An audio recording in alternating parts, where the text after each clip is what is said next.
Selamat datang di Temukan Kata, karena kata kita bertemu. Halo, hari ini saya sudah bersama dengan seorang narasumber akan ngobrol-ngobrol santai. Tidak hanya sendirian, beliau juga dengan seorang anak kecil. Siapakah beliau? Beliau adalah Ibu Santi. Halo Ibu Santi. Halo. Ini dia Abimanyu. Halo Abimanyu. Halo, Abimanyu ini adalah salah seorang murid saya pada waktu itu. Sekarang sudah tidak lagi, begitu ya? Muridnya Ibu sekarang ya? Muridnya Ibu. Hari ini kita akan ngobrol-ngobrol santai dengan Ibu Santi dan juga Abimanyu. Kira-kira apa yang akan kita obrolkan hari ini? Apa Abi tahu nggak? Enggak. Ya, udah kita sekarang kasih tahu. Iya, jadi hari ini kita akan ngobrol-ngobrol santai tentang penggunaan bahasa Indonesia yang Abi gunakan. Begitu ya? Nah, Abimanyu ini kelas berapa sekolahnya? Kelas 3. Kalau di sekolah, Abimanyu menggunakan bahasa apa? Bahasa Inggris sih. Bahasa Inggris sebagai bahasa pengantarnya. Jadi dengan teman-teman, dengan guru, semuanya menggunakan bahasa Inggris. Kalau di rumah?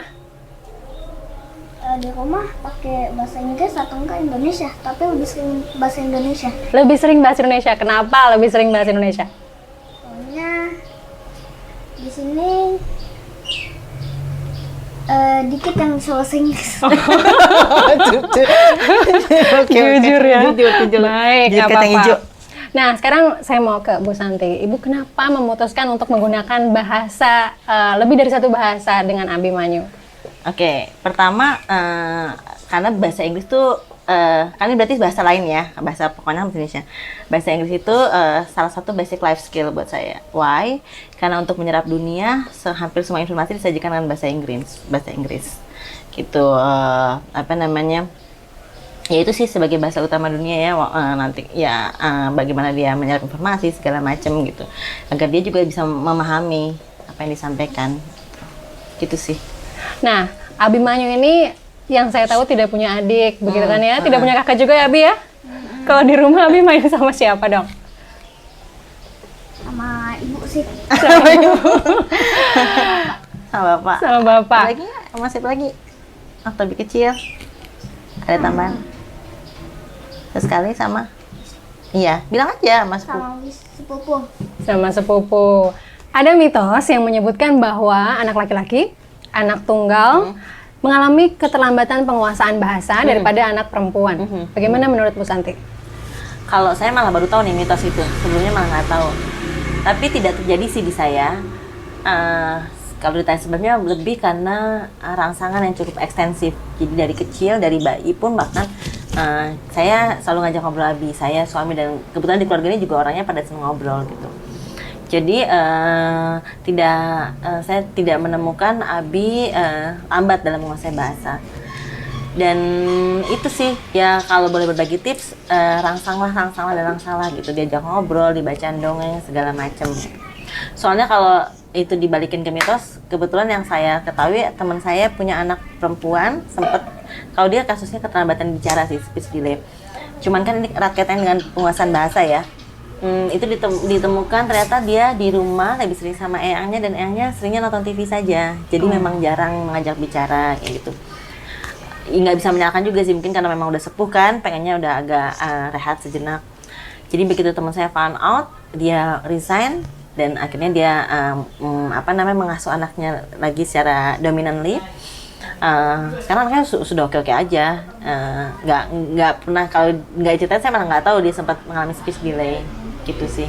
Jadi memang penting stimulasi kepada anak-anak ya? Sedini mungkin dan sesering mungkin gitu. Baik. Nah, untuk pengalaman eksplorasi terhadap anak-anak ya dalam berbagai kegiatan, untuk Abi sendiri, bahasa menjadi salah satu aspek yang penting untuk dieksplorasi. Apa saja eksplorasi yang perlu dilakukan oleh orang tua? Sebenarnya kalau dibagi ke dua bagian besar, kalau saya pas Abi usia dini itu lebih ke ngomong, bahasa lisan, dan membaca. Bahasa lisan tuh ya tadi kayak sama kita ngajak ngobrol terus orang rumah juga sering ngobrol. Temukannya dia main sama teman-teman sebenarnya tadi kan juga ngobrol bareng kayak gitu-gitu. Baca, kalau bahasa lisan kan lebih kasual ya, lebih bahasa sehari-hari gitu. Kadang ada yang mungkin agak kurang polite atau mungkin nggak tepat konteksnya gitu. Nah, biasanya sih kalau saya membalansnya dengan baca buku kayak gitu-gitu. Karena kan bahasa buku bisa lebih elok, lebih indah gitu. Gitu sih untuk Aska. Dua itu aja ya yang waktu pas dia masih usia dini.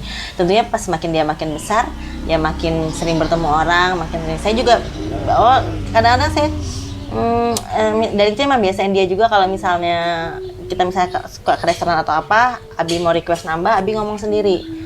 Atau Abi mau beli crepes atau apa gitu, biasanya saya kasih uangnya, Abi bicara sendiri kayak gitu-gitu sih. Selain buat dia pertama buat berani, kedua itu belajar bicara bahasa juga gitu. Nah, sekarang Abi ini sudah masuk ke usia SD, sudah kelas 3 SD, betul ya? Untuk Abimanyu sendiri tadi sudah mengatakan bahwa penggunaan bahasanya di rumah dan di sekolah kadang menggunakan bahasa Inggris, bahasa Indonesia. Menurut Abimanyu, menurut Abi lebih banyak mana menggunakan bahasa Indonesia atau lebih banyak menggunakan bahasa Inggris? Kalau sekarang sih lebih sering gunain bahasa Indonesia ya. Sekarang lebih banyak menggunakan bahasa Indonesia, kenapa? Soalnya ya jarang ketemu teman. Jarang ketemu teman. Tapi kalau mau dilihat secara keseluruhan, menurut Abi lebih banyak mana bahasa Inggris atau bahasa Indonesia?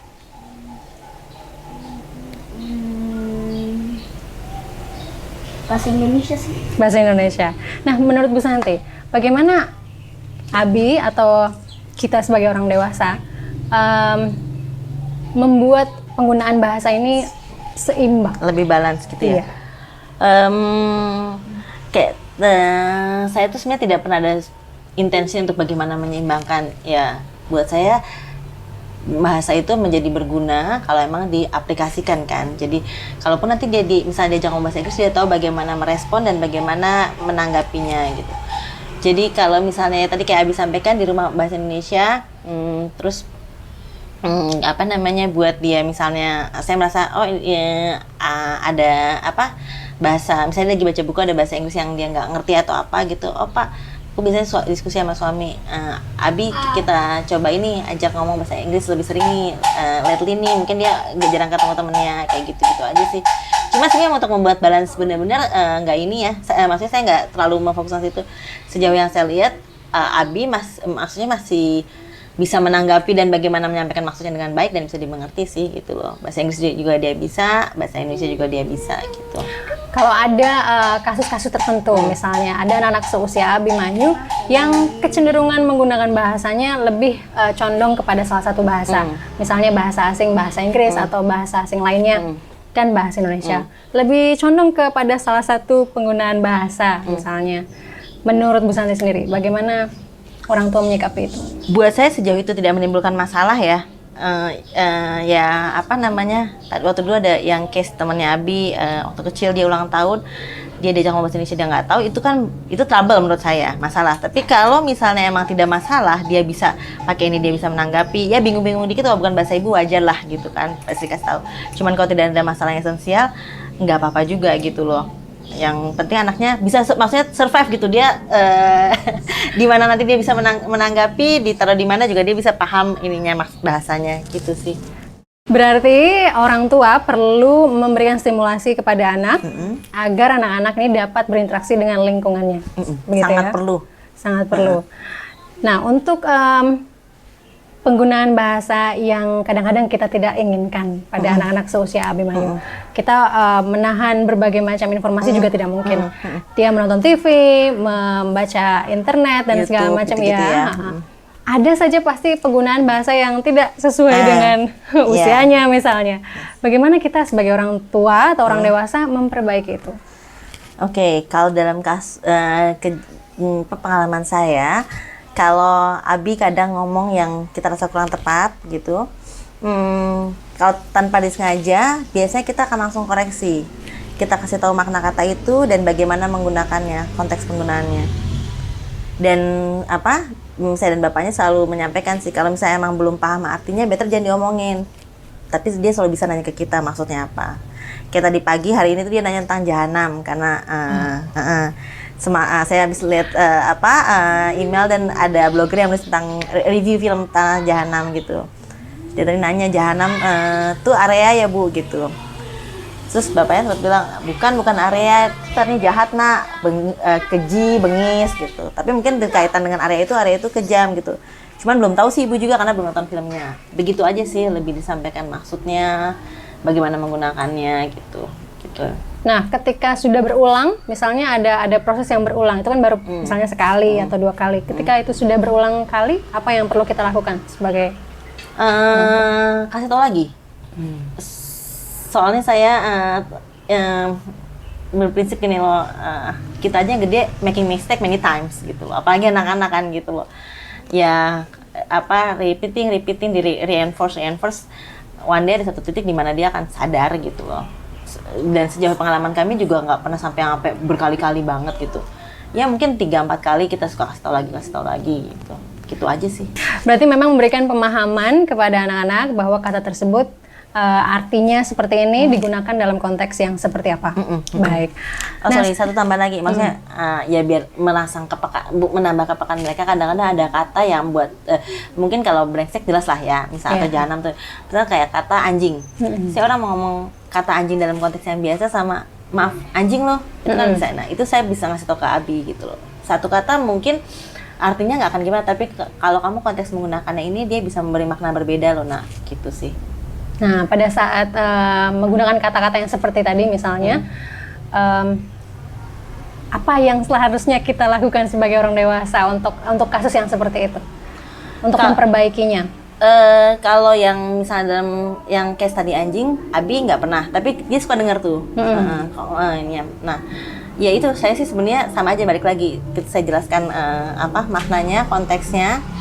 Ya udah, kalaupun nanti dia bingung lagi, kalau dia tanpa sengaja misalnya itu diingetin lagi, gitu.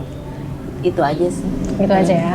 Baik, sekarang kita akan menuju ke bahasa tulis. Anak-anak SD kelas 3, kelas 1, kelas 2, kelas 3, sampai seterusnya.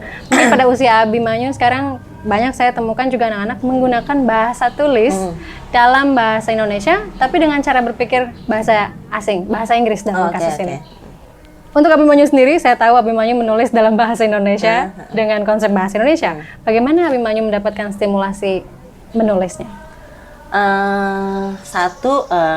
Pertama, kalau bagaimana dia menulis itu lagi-lagi kayak bicara rangsangan.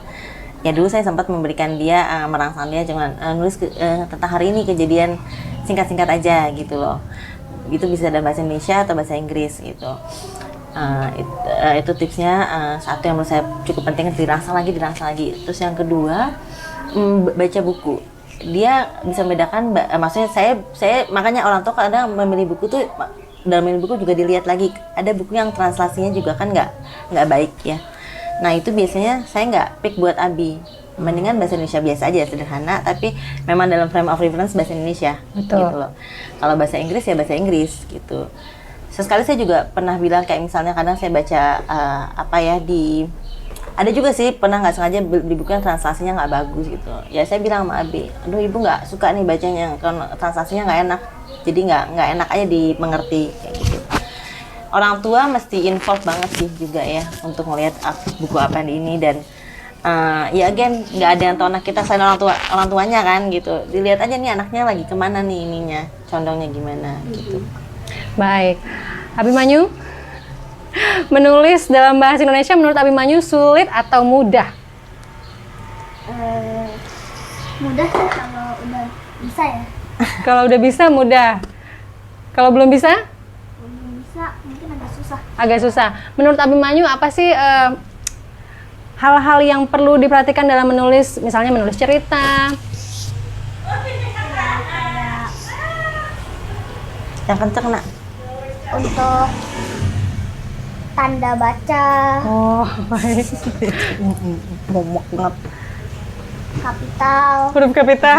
Oke. Itu aja ya. Tapi kalau menyusun kalimatnya sendiri, memang Abimanyu tidak ada kesulitan ya? Karena memang pembaca yang baik adalah penulis yang baik. Iya. Betul ya. Setuju ya Abimanyu ya? Iya. Setuju nggak nak? setuju. Oke, sekarang kita sudah ada di penghujung acara, sayang sekali. Tapi saya mau minta tips dari Bu Santi kepada para orang tua atau para pendengar. tentang penggunaan bahasa, lebih dari satu bahasa, dalam hal ini mungkin bilingual atau multi bahasa lainnya, yang bisa dibagikan kepada orang tua terkait penggunaan bahasa pada usia Abimanyu sekarang. Oke. Pertama, pastikan dulu anak matang dengan bahasa yang sering digunakan, baru kenalin bahasa lain, gitu. Supaya dia nggak bingung. Kedua, rangsangan dan rangsangan. Itu mau bentuknya apapun, ngobrol nggak apa-apa, maksudnya ajaklah ngobrol sesering mungkin. Terus baca buku segala macam. Karena ya situ dari ngobrol tuh anak belajar bahasa kasual, dari baca buku dia belajar bahasa tulis, bahasa lebih indah. Itu aja sih, kenalin anaknya sampai di mana sih dia lemahnya. Itu biasanya sih. Jadi banyak memberikan stimulasi yang paling penting, lalu mengenali kelemahan anak-anak juga ya yang paling penting. Dari situ kita bisa membantu mereka. Baik, Abimanyu, ada mau berikan tambahan? tips ya tambahan? Nggak ada. Tips untuk teman-teman yang belajar bahasa Indonesia dan juga bahasa Inggris? Tidak ada? Abi pernah mau cerita nggak? Abi dulu ada kesulitan apa? Terus gimana nyelesainnya? Enggak juga. Oke. Kalau ada sampaikan aja ya. Kalau ada sampaikan saja, boleh. Baik, Abimanyu, Ibu Santi, terima kasih Sama-sama. banyak kesempatannya hari Thank ini. you. Saya berharap bisa ngobrol-ngobrol lagi dengan Abimanyu dan juga Bu Santi. Iya. Thank you Bu Taska. Terima kasih banyak, semoga bermanfaat. Amin. Sampai jumpa pada episode selanjutnya.